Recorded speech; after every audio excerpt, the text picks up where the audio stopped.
Valmiki Ramayana, Ayodhya Kanda, Book number 2, Sarga 76, Roman numerals, LXXVI 76, The Funeral.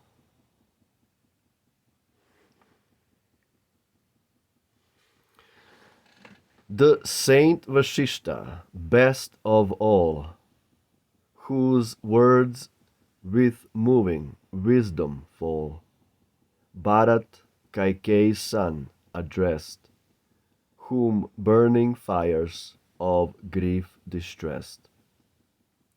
O Prince, whose fame is widely spread, enough of grief, be comforted. The time is come, arise and lay upon the pyre the monarch's clay. He heard the words Vashishta spoke, and slumbering resolution woke. Then skilled in all the laws declare, he bade his friends the rites prepare. They raised the body from the oil, and placed it dripping on the soil. Then laid it on a bed whereon wrought gold and precious jewels shone. There pallor o'er his features spread, the monarch as in sleep they lay dead. Then Bharat sought his father's side, and lifted up his voice and cried, O king, and has thy heart designed to part and leave thy son behind? Make Rama flee, who loves the right, and Lakshman of the arm of might. Whither, great monarch, wilt thou go, and leave these people in their woe, mourning their hero, wild with grief, of Rama reft, their lion chief? Ah, who will guard the people well, who in Ayodhya city dwell?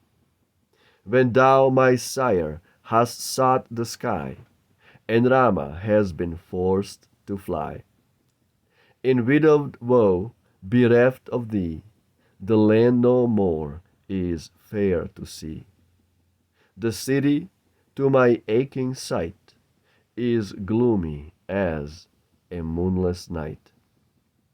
Thus, with overwhelming sorrow pained, sad Bharat by the bed complained. And thus Vashishta, holy sage, spoke his deep anguish to assuage. O Lord of men, no longer stay, the last remaining duties pay. Haste, mighty armed, as I advise, the funeral rites to solemnize.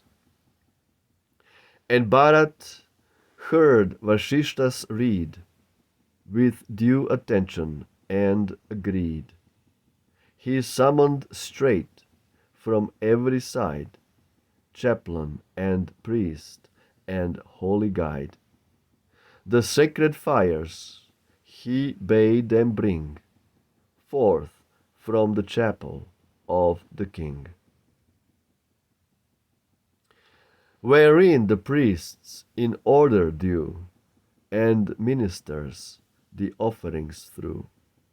Distraught in mind, with sob and tear, they laid the body on a bier.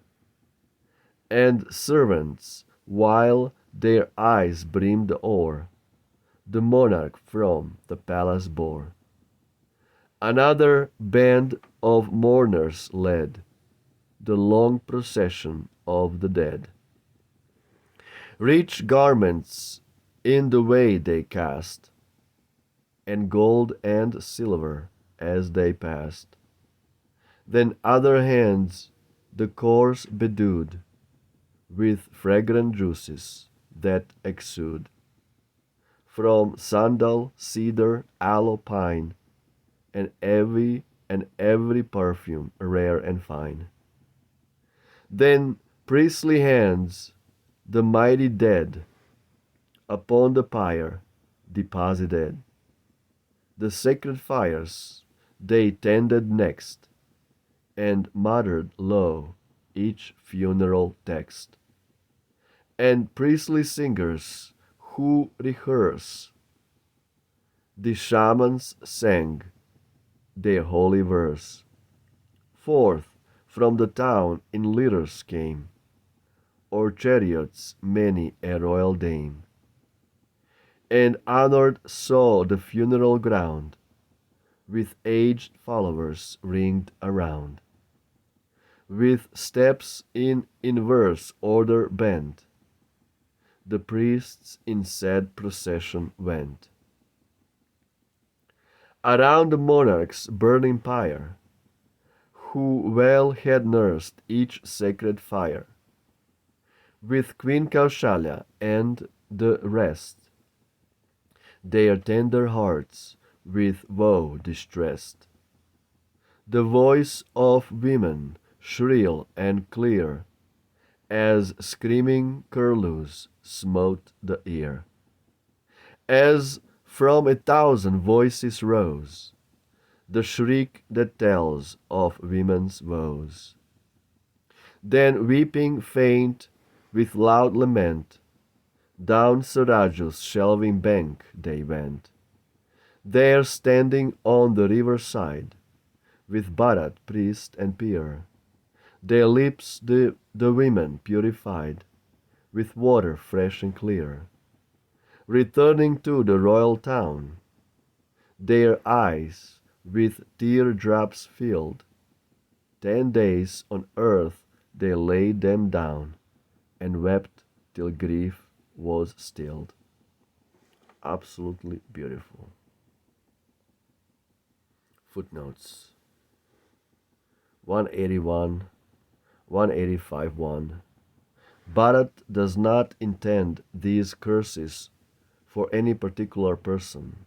He merely wishes to prove his own innocence by invoking them on his own head if he had any share in banishing Rama. Wow, how did they translate from Sanskrit to this beautiful British 17th century British language? Sir Ralph Griffith. Amazing job, for sure.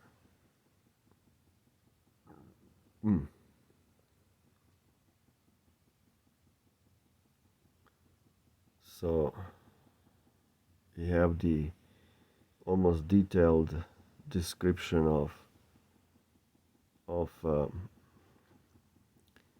the funeral rites performed for Dasharatha. King Dasharatha. Dasha means 10, Ratha means chariots. He was a great warrior, Dasharatha.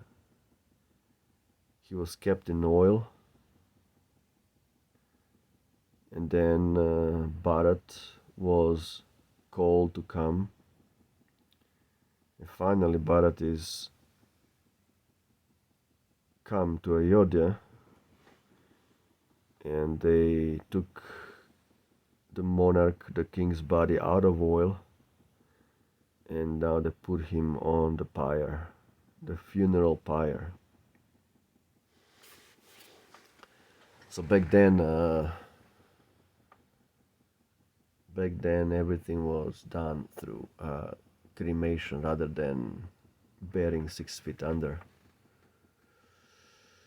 The idea of burying people 6 feet under is because of atheistic belief that body resurrects. No, body doesn't resurrect. We're not zombies. Once the body is decomposed, ashes to ashes, dust to dust, and that's it. There is no silly resurrection because of Abrahamic atheistic beliefs that there is no soul. That's why they have this belief that the bodies will resurrect. Till then, you're dead, like dead, dead. So, you know, they have no explanation literally for anything. They have literally no explanation. When you die, what happens? They will tell you so many stupid things. You go to purgatory and then you come back to the body and then you go back to whatever. So many stupid things. Instead of accepting the truth, the truth is that there is soul and that there is body, material body. Material body is a vehicle, like a car, like a truck. And the soul is a driver within the truck. I mean, how difficult it is to understand these simple spiritual concepts. But no, they insist that your stupid ass is gonna resurrect, you know, this body full of mucus, shit, urine, piss, all kinds of disease, you know, is gonna resurrect and that you're gonna be in heaven with that body. It's just crazy, insane belief because of atheism. They don't believe in the existence of the soul. They don't believe in the existence of karma. They don't believe in the existence of reincarnation. That the body, the clay, is created by God, given to a particular soul because of karma, of this particular soul that's decided to live in the material world away from eternal kingdom of God. And that's why everybody is in illusion of who God is and what the truth is. Like that.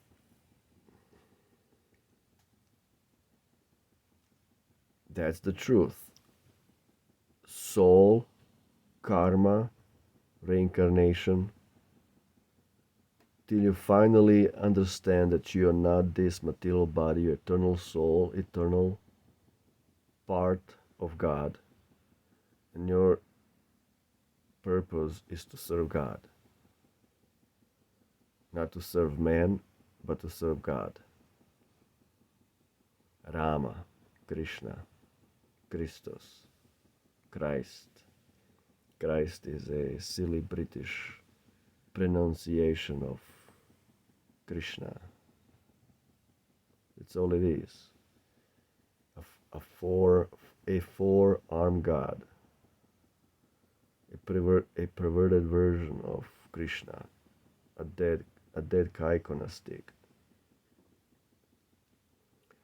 A four-armed God. Very offensive. Very rude.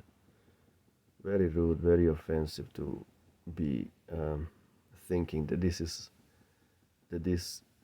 this image is pleasing to God of a Jew, uh, you know, slapped to a Roman torturing device, and to be worshiping that as holy.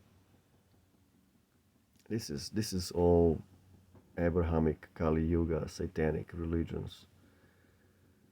So that's why we need Ramayana to remember the true God when he comes to this earth to exhibit his beautiful eternal pastimes, Ramayana, his beautiful attractive features. Human form is his concept. Okay, God came up with the concept of the human form. We are made in his image, not that he is made in our image. All these satanic Abrahamic philosophies. Evolution, that everything came by chance. This human form the concept of human form came by chance. These are all satanic, atheistic philosophies. They have no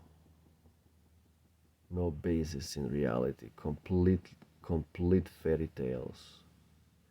But if you tell them the true transcendental pastimes of God, like Ramayana, they will get offended. Anyway, we're gonna keep reading this beautiful Ramayana. Jai Ram, Jai Shri Ram, Hail Ram, Aroma Victa, Victory to Rama. Ciao.